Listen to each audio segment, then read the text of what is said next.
Muscat నుండి భారతదేశానికి తిరిగి వస్తూ విజయవాడలో అసూలు బాసినటువంటి మహిళ బొంత సత్యపద్మ స్వగ్రామంలో మనం ఉన్నాం. పశ్చిమ గోదావరి జిల్లా తణుకు నియోజకవర్గం మంచిలి గ్రామం ఆమె అత్తగారిల్లు. ఇక్కడికి వస్తూనే ఆమె దారి మధ్యలో చనిపోవడం జరిగింది. ఆఖరికి ఆమె వివరాలు కూడా తెలియక సోషల్ మీడియా వ్యాప్తంగా ఆమె ఇట్లా చనిపోయింది ఎవరన్నా తెలిసిన వారు ఉంటే ఫోటో చూసి గుర్తుపట్టాలంటూ కూడా సోషల్ మీడియాలో బాగా వైరల్ అయింది. చాలా హృదయ విదారక ఘటననే చెప్పొచ్చు. వారి కుటుంబ సభ్యుల్ని మనం చూస్తున్నాం. ఇంత చిన్న ఇంట్లోనే ఆమె తన జీవనం సాగిస్తూ ఉంటుంది. ఉపాధి కోసం ఏడాది క్రితం అంటే గత ఏడాది ఇదే సమయానికి అంటే ఆగస్టు నెలలో ఆమె మస్కట్ చేరుకుంది. మస్కట్ వెళ్ళిన తర్వాత అక్కడ నుండి కూడా పిల్లలకి ఈ ఏదైతే చదువు నిమిత్తం కానీ వారి కుటుంబ పోషణ నిమిత్తం కూడా కష్టపడి ఆమె డబ్బులు పంపిస్తూ ఉండేది. అయితే 24వ తారీఖున ఆ ఉద్యోగానికి సంబంధించి అక్కడ పని అయిపోవడంతో ఏజెంటు ఆమె భర్తకు ఫోన్ చేయడం, పంపించేస్తున్నామని చెప్పడం, భర్త మరలా ఇక్కడ నుండి రావటానికి సుమారుగా 2,10,000 రూపాయలు వారు జమ చేయడం జరిగింది. వీటన్నిటినీ కూడా అంటే అసలు ఆమెకి సంబంధించిన వివరాలు కూడా ఏమీ తెలియకుండా ఆమె ఒక్కతే వస్తుంటే ఈ హృదయ విదారక ఘటన కూడా చోటు చేసుకోవడం కూడా జరిగింది. ప్రస్తుతం మనం ఆమె అత్తగారింటి దగ్గర ఉన్నాం, మంచిలి గ్రామంలో ఉన్నాం. స్వగ్రామం నిడదవోలు కోరమావిడైనా కూడా ఆమె మృతదేహాన్ని ఇక్కడికే తీసుకొచ్చారు. ఇక్కడే ఈ ఖనన కార్యక్రమ ఏర్పాట్లు కూడా ఇక్కడే చేయడం కూడా జరిగింది. ప్రస్తుతం ఆమె పిల్లల్ని మీరు చూస్తున్నారు, ఆమె భర్తను మాట్లాడించే ప్రయత్నం చేద్దాం. సరే, ఏంటి అసలు మీకు ఎప్పుడు తెలిసింది ఈ విషయం ఇలా జరిగిందని? అసలు ఆమె వస్తున్న విషయం కూడా మీకు తెలీదా? వస్తున్నట్టు 30వ తారీఖు కానీ టికెట్ ఓకే చేశారని చెప్పారండి. అప్పుడు తప్ప మాకు 24వ తారీఖు వస్తున్నట్టు మనకు తెలియదండి. ఇన్ఫర్మేషన్ నాకు చెప్పలేదు. మాకు విజయవాడ డిపో నుంచి ఫోన్ వచ్చిందండి. ఈ పలానా ఆవిడ వచ్చి ఇక్కడ చనిపోయింది, వచ్చి తీసుకెళ్ళండి ఫోన్ చేస్తే మేము అప్పుడే వస్తాం. ఏంటంటే వాళ్ళ ఫోటో తీసి పంపించారండి. అక్కడ పంపించిన తర్వాత మేము వెళ్ళి బాడీని గవర్నమెంట్ హాస్పిటల్కి తీసుకెళ్ళారండి. అక్కడికి వెళ్తే ఎస్ఐ గారు ఇవన్నీ సామాను అన్నీ కవర్ చేసి చూపించి ఇలా జరిగింది, మరి మీకు ఇన్ఫర్మేషన్ లేదంటే మాకు తెలదండి, 30వ తారీఖున అన్నారు. 30వ తారీఖు అన్నదని ఈ సంగతి కూడా అప్పుడు ముందుగానే తెలుసు, కానీ ఆ తర్వాత 24వ తారీఖు అన్నది మనకు తెలియదండి. అది ఆ రకంగా చెప్పి ఎక్కించిందండి. మనకి ఇన్ఫర్మేషన్ ఆవిడ కానీ ఈవిడ కానీ మనకి ఎవరో ఇవ్వలేదండి. నాకు లేకపోతే ఇచ్చే ఉంటే నేను ముందే వెళ్ళి నా భార్యని నేను బతికించుకుంది అన్నాను. ఎందుకంటే నేను ఏదో రకంగా బతికించుకుంది నేను హైదరాబాద్ వెళ్తే కనుక అది చెప్పుకోకుండా 12ంటికి 1 గంటకి మధ్యాహ్నం 1 గంటకి 12ంటికి కడుతుంది, సాయంత్రం మళ్ళీ 12ంటికి ఏం తింటాక ఉండదు. నన్ను ఇలా చిత్రహింసలు పెడుతుందా, డబ్బులు కట్టని నేను పోరితే నువ్వు టెన్షన్ పడకు, నేను ఏదో అప్పు చేశాను కడతానని నేను 2,10,000 కట్టి నేను ఇంకా 5,000 కూడా కట్టలేనమ్మా, నీకు దండం, నా భార్యని నాకు అప్పగించే అని నేను పాదాయపడ్డానండి. నేను టికెట్ తీసేసాను 30వ తారీఖుని. 30వ తారీఖు ఓకే అయిపోయింది టికెట్ అని మేడం మా ఆవిడ సెలతోటి మాట్లాడిందండి. అంతే అండి.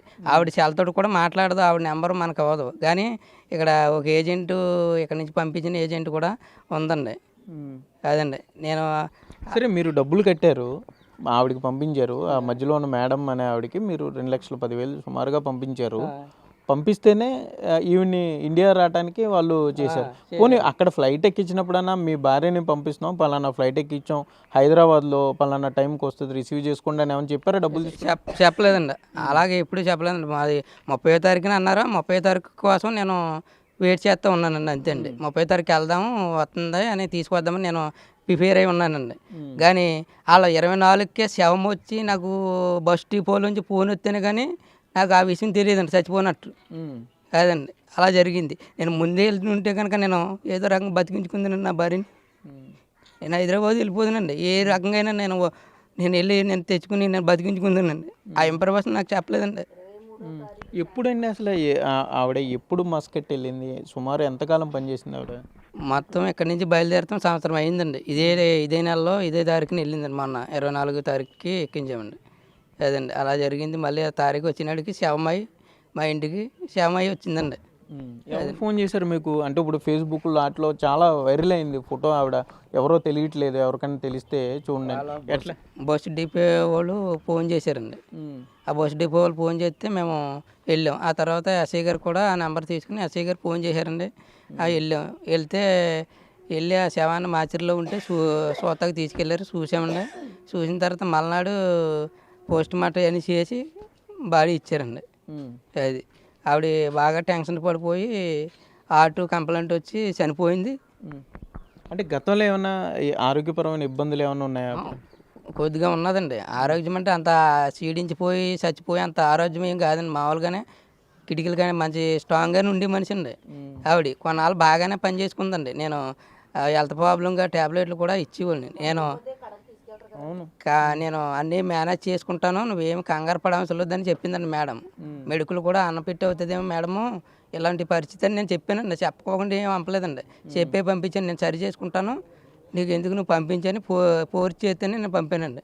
పంపితే ఇలా చేసి లాస్ట్కి ఒంట్లో బాగోలేదు, 6 రోజుల నుంచి అలా ఉంటుంది మేడం, నేను అవసరమైతే నేను కొంత డబ్బులు కట్టాను కదా ముందు, కనమ డబ్బులు నేను కడతాను, లేకపోతే సంతకాలు పెడతాను, నేను ఎక్కడ పెట్టమంటే అక్కడ పెడతాను, నా భార్యని పంపించేయండి, నేను హెల్త్ ప్రాబ్లంగా నేను హాస్పిటల్కి తీసుకెళ్ళి చూపించుకుంటాను, మా ఆవిడ వచ్చిన తర్వాత నేను ఏ ఒకటి తాగనకాయ పెట్టి నేను కడతాను డబ్బులు అంటే, నువ్వు ఆ మిగతా బ్యాలెన్స్ కూడా కడితేనే కానీ నేను పంపనని చాలా మానసిక వేదనకు గురి చేశారు. ఇటు మిమ్మల్ని కానీ అటు ఆవిడ అక్కడ కూడా చెప్పుకోనివ్వకుండా కనీసం తిరిగి పంపించకుండా మీరు ఆ డబ్బులు కట్టేదాకా కూడా ఆమెని పంపించలేదు. చాలా మనోవేదన గురైంది ఆవిడ. అంతేగా మీరు? అంతే అండి. ఫోన్ కూడా మాట్లాడనిచ్చేది కదండి. ఎక్కువగా వాళ్ళు ఊరుకోరు వీళ్ళు ఊరుకోరు, ఫోన్ మాట్లాడుతూ కుదరదు ఆఫీసులోనని ఫోన్ సరైన ఇన్ఫర్మేషన్ నాకు చెప్పనిచ్చేది కదండి మేడం.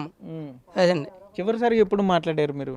చివరిసారిగా ఆవిడ 24వ తారీఖునే మాట్లాడిందండి. అది బయలుదేరక ముందండి. అక్కడ బయలుదేరక ముందండి, 23 బయలుదేరక ముందు మాట్లాడిందండి. ఫోన్ కట్ అయిపోయిందండి. అప్పుడు నీకు నెట్ ఆన్లో లేదండి. ఆ తర్వాత కూడా నేను అత్తమాల ఫోన్ చేస్తూనే ఉన్నానండి. ఫోన్ చేసినా దానికి రెస్పాన్సిబుల్ లేదండి. ఏంటి ఏమైంది, ఆరోగ్యం బాగోలేదు అంటుంది, ఏమైంది అని నేను టెన్షన్ పడిపోతున్నానండి. టెన్షన్ పడుతున్నానండి. ఆ తర్వాత 24వ తారీఖు సాయంత్రం 5ంటికి ఫోన్ వచ్చిందండి మాకు. ఫోన్ వస్తే ఇలాగ పలానా ఆవిడ మస్కట్ నుంచి వస్తుంది, ఈ బస్సులో ఆవిడకి స్ట్రోక్ వచ్చి చనిపోయింది అని వాళ్ళు చెప్తేనే కానీ మనకు తెలియదండి. ఆ టికెట్. ఎంతమంది? 2 పిల్లలా మీకు? పిల్లలండి. ఏం చదువుతున్నారు? ఒకడు 4th క్లాసు, ఒకడేమో 6 అండి. ఏంటి మీరు ఎప్పుడు మాట్లాడారు అమ్మతో చివరిసారిగా మీరు? 23వ తారీఖు. మీరు జాగ్రత్తగా చదువుకోండి, నా కోరిక తీర్చండి అన్నదండి.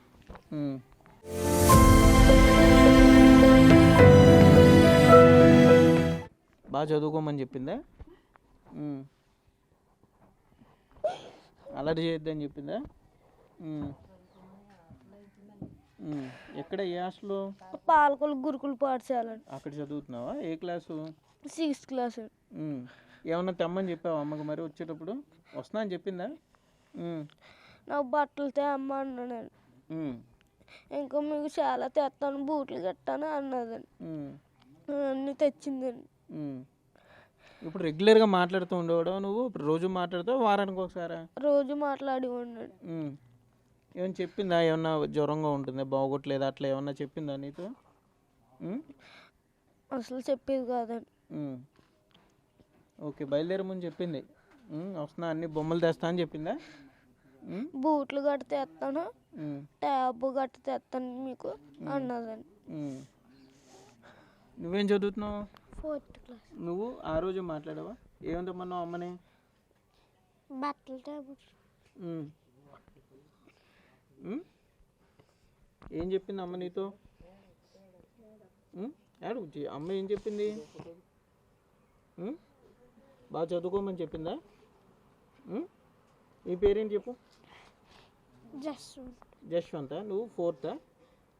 నువ్వు ఎక్కడ చదివేది? ఇక్కడ మన బోర్డింగ్ స్కూల్. బాగా చదువుకోవాలి మరి. మనం చూస్తున్నాం జశ్వంత్ 6th క్లాస్ పెద్ద బాబు, చిన్న బాబు 4th క్లాస్ చదువుతున్నాడు. అమ్మ వస్తుంది, బట్టలు, బూట్లు, ట్యాబు, అంటే పిల్లలకి సంబంధించి వారి ఇవన్నీ కూడా తీసుకొస్తుందని చెప్పింది. భర్త కూడా మనం చూస్తున్నాం, కుటుంబం అంతా కూడా ఎంత బాధపడుతున్నారో. ఆ ఫోటోలు, పెళ్ళినాటి ఫోటోలు కూడా ఒకసారి మీకు చూపించే ప్రయత్నం చేస్తాను. ఆమె ఫ్యామిలీతో దిగిన ఫోటోలు ఇక్కడ మొత్తం ఫ్యామిలీతో అక్కడ మస్కట్కి వెళ్ళే ముందు ఫ్యామిలీతో దిగిన ఫోటోలు ఆమె మొత్తం అన్నీ కూడా ఈ చర్చి దగ్గర మ్యారేజ్ ఫోటో ఇవన్నీ కూడా అంటే ఇప్పుడు ఈ పాత జ్ఞాపకాలన్నింటినీ కూడా గుర్తు చేసుకుంటూ భర్త నిజంగా హృదయ విదారకంగా పిల్లలు కానీ చాలా బాధపడుతున్నారనే చెప్పుకోవచ్చు.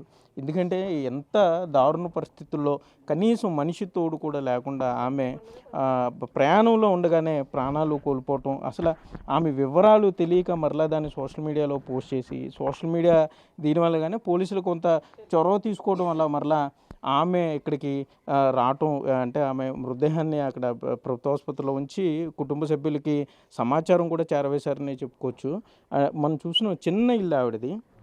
ఈ చిన్న ఇల్లు సుమారుగా 3 గదుల ఇల్లు. ఈ 3 గదుల ఇల్లులోనే మొత్తం ఈ నలుగురు కూడా ఈ జీవనం సాగిస్తూ ఉంటారు. సరే అంటే కనీసం ఈ విదేశాలకు వెళ్తే కొంత డబ్బు సంపాదించవచ్చు, పిల్లల్ని బాగా చదివించుకోవచ్చు, మంచి భవిష్యత్తు వారికి ఇవ్వచ్చు అన్న దీని మీద ఆవిడ ఏడాది క్రితం మస్కట్ వెళ్ళడం జరిగింది. అక్కడ ఈ అరబ్ ఈ ఇళ్లలో ఈ ఏదైతే చిన్న చిన్న పనులు ఉంటాయో వంట పని వీటన్నిటిని కూడా సహకరించేదని చెప్తుంది. కానీ ఇక్కడ ఏదైతే బొంత సత్యపద్మకు సంబంధించి మనం చూస్తే కనుక మరొక కోణం వెలుగు చూస్తుందనే చెప్పుకోవచ్చు. ఆమె భర్త చెప్తున్న దాని ప్రకారం అక్కడ కాంట్రాక్ట్ అయిపోవడం కానీ లేకపోతే ఆ పనికి సంబంధించిన ఆ పని పూర్తవడంతో అరబ్బులు ఆఫీస్కి పంపించేశారని చెప్తున్నారు. 2,10,000 రూపాయలు ఇస్తే కానీ ఆమెని భారత్ పంపనంటూ కూడా అక్కడ ఏజెంట్ ఇబ్బంది పెట్టింది. సుమారుగా 3 నెలల పాటు ఆ ఆఫీస్లోనే ఉండిపోయారని చెప్తున్నారు. అక్కడ ఇతను అప్పు చేసి ఇప్పుడు భర్త 2,10,000 రూపాయలు బ్యాంక్ అకౌంట్లో వేస్తే మరలా ఆమెని ఇక్కడ భారతదేశానికి పంపడం, ఈ మనోవేదన అక్కడ 3 నెలల పాటు అక్కడ ఆఫీస్లోనే ఉండటం, మొత్తం కాలకృత్యాలన్నీ కూడా అక్కడే తినటం, వారు పెట్టింది తినడంతో పూర్తిగా అనారోగ్యం పాలై ఉంటుందని చెప్తున్నారు. ఇదిగో ఈ బ్యాగ్తోనే ఆమె రావటం జరిగింది, ఇండియా రావటం జరిగింది. ఈ మొత్తం పిల్లలకి సంబంధించి అంటే అసలు ఆమె ఏమేమి తెచ్చిందనేది ఇప్పటికే పోలీసులు దీనికి చూడడం కూడా జరిగింది, వీరి బంధువులకు కూడా చూపించడం జరిగింది. చూస్తే కనుక ఈ బ్యాగ్లో చూడండి పిల్లలకి ఇప్పుడు బాబు చెప్పాడు, పెద్ద బాబు చెప్పాడు కదా మనకి, అమ్మ నాకు బూట్లు తెస్తానంది అని చెప్పి బూట్లు పిల్లలకి సంబంధించిన బూట్లు తీసుకొచ్చింది.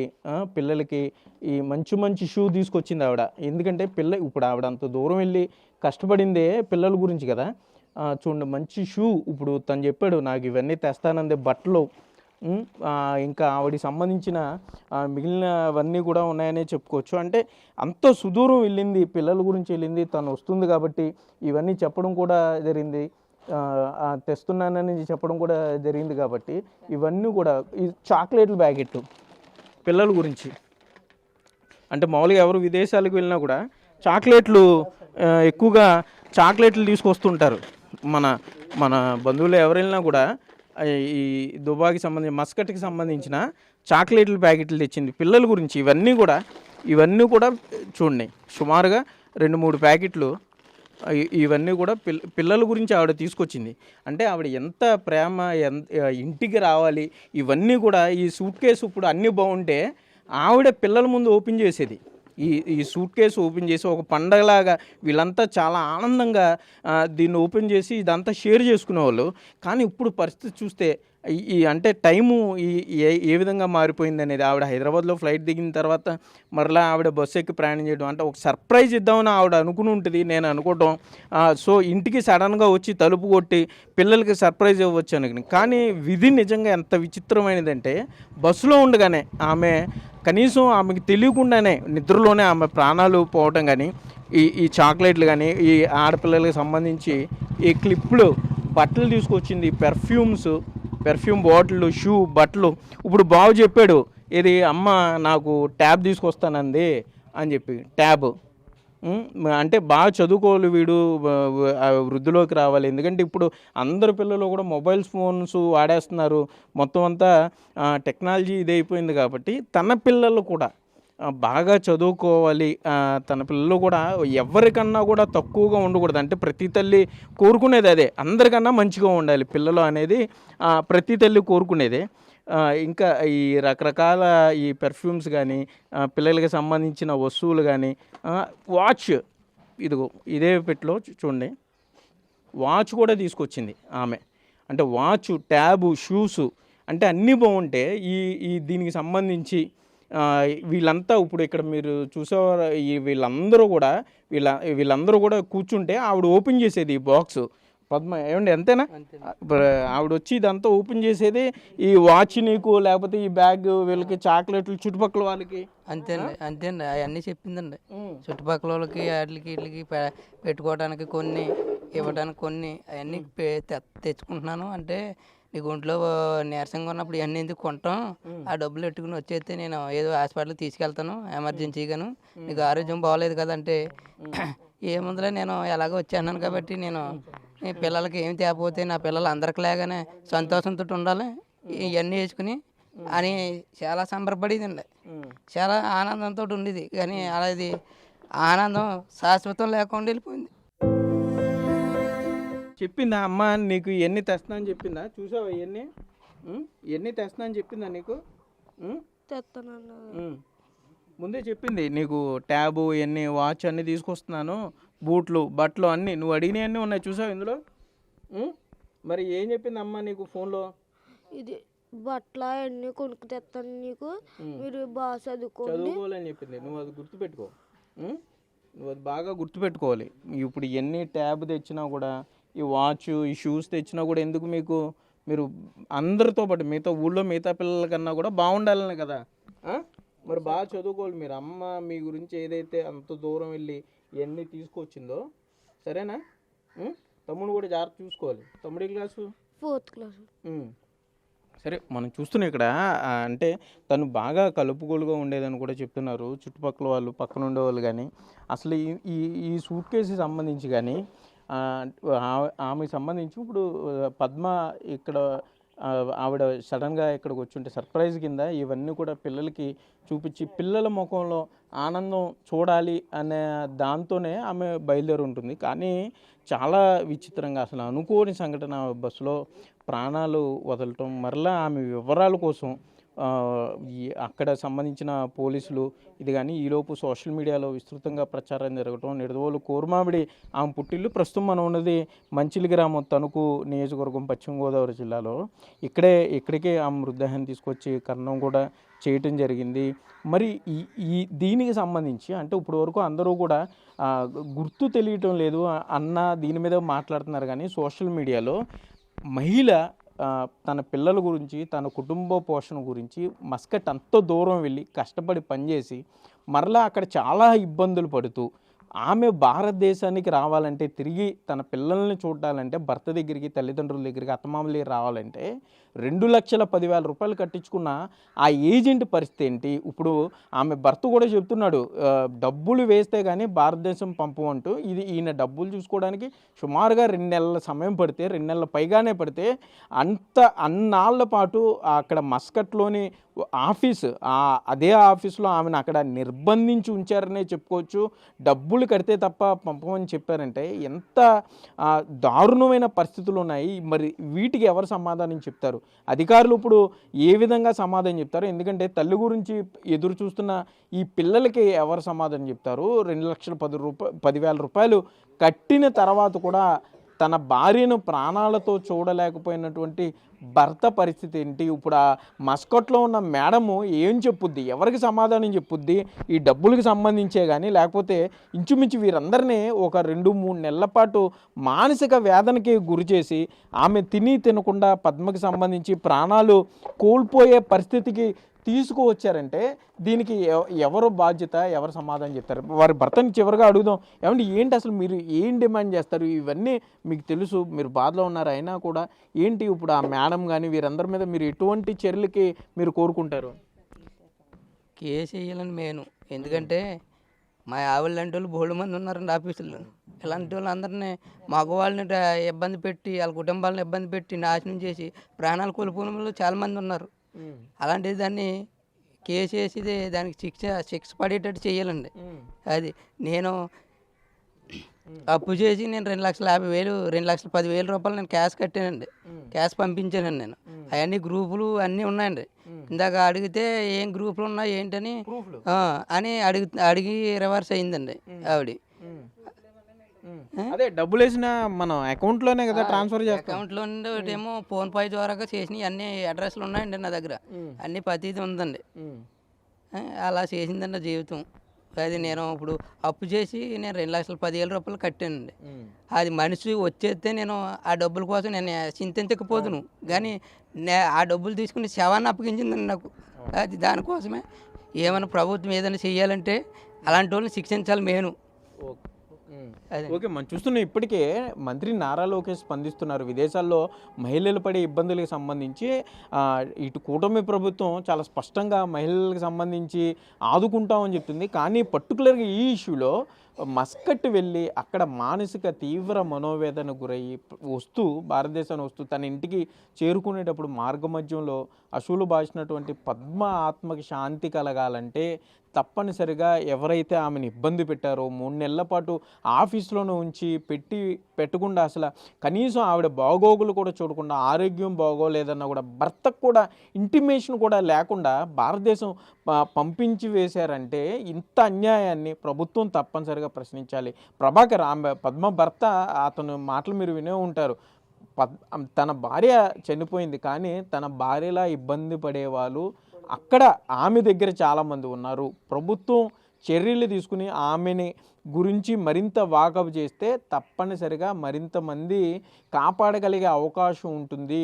తనలాగా మరెవరూ నష్టపోకూడదు అంటూ కూడా ప్రభాకర్ చెప్పే మాటలు ఇప్పుడు అందరినీ ఆలోచింపు చేస్తున్నాయి. సో మీరు కూడా అంటే సోషల్ మీడియా కూడా చాలా బాగా స్పందించారు. ఆమె సంబంధికులు ఎవరైనా ఉంటే తప్పనిసరిగా చేరుకోండి అంటూ ఇంచుమించుగా 2-3 రోజులుగా చాలా వైరల్ అవుతుంది. సో మీరందరూ కూడా సోషల్ మీడియాలో ఎవరైతే పద్మ ఫోటోని షేర్ చేశారో ఈమెను గుర్తుపట్టండి, నిడదవోలు కోరుమామిడి అంటూ కూడా షేర్ చేశారో మీరందరూ కూడా షేర్ చేయాల్సిన పరిస్థితి ఉంది. ఎవరైతే విదేశాల్లో మహిళలు ఇలా ఏజెంట్ల బారిన పడి ఇటు ఉమ్మడి పశ్చిమ గోదావరి జిల్లా వ్యాప్తంగా ఇబ్బందులు పడుతున్నారు, ప్రభాకర్ ఏదైతే చెప్పాడో ఇప్పుడు పర్టికులర్గా ఆ ఏజెంట్ ఎవరైతే ఉందో ఆమె వివరాలు బయటికి తీయాలి. పోలీసులు దీని మీద తప్పనిసరిగా స్పందించాలి. జిల్లా పోలీస్ అధికారులు, జిల్లా ఎస్పీ దీని మీద ప్రత్యేకంగా పర్యవేక్షణతో ఉండి ఆమె వివరాలు తెప్పించి ఆమెను ఇక్కడికి రప్పించగలిగితే మరింత మంది మహిళలను కాపాడినట్లవుతాం. తమ ఆర్థిక పరిస్థితి అంతంత మాత్రంగా ఉన్న అప్పు చేసి తన భార్య గురించి 2,10,000 కడితే ఆమె కనీసం ప్రాణాలతో చూడలేకపోయానంటున్న ప్రభాకర్కి ఇప్పుడు ఏం సమాధానం చెప్తారు? సో సోషల్ మీడియా మీరు కూడా ప్రభాకర్కి పద్మ కుటుంబ సభ్యులకి తోడుగా ఉండాల్సిన అవసరం ఉంది. సో ఎవరైతే ఈ నకిలీ ఏజెంట్లు ఉన్నారో మహిళల్ని ఇక్కడ నుండి పని నిమిత్తం తీసుకెళ్ళి అక్కడ తీవ్ర ఇబ్బందులు పెడుతున్నారో ఆ ముఠాని బట్టబయలు చేయాలి, బయటికి లాగాలంటూ కూడా ఇక్కడ గ్రామస్తులందరూ కూడా విజ్ఞప్తి చేసే పరిస్థితులు అయితే ఉన్నాయి. Cameraman భాగీరథ్తో Sagar, big TV, Manchili గ్రామం నుండి. For more videos like this, subscribe Big TV channel.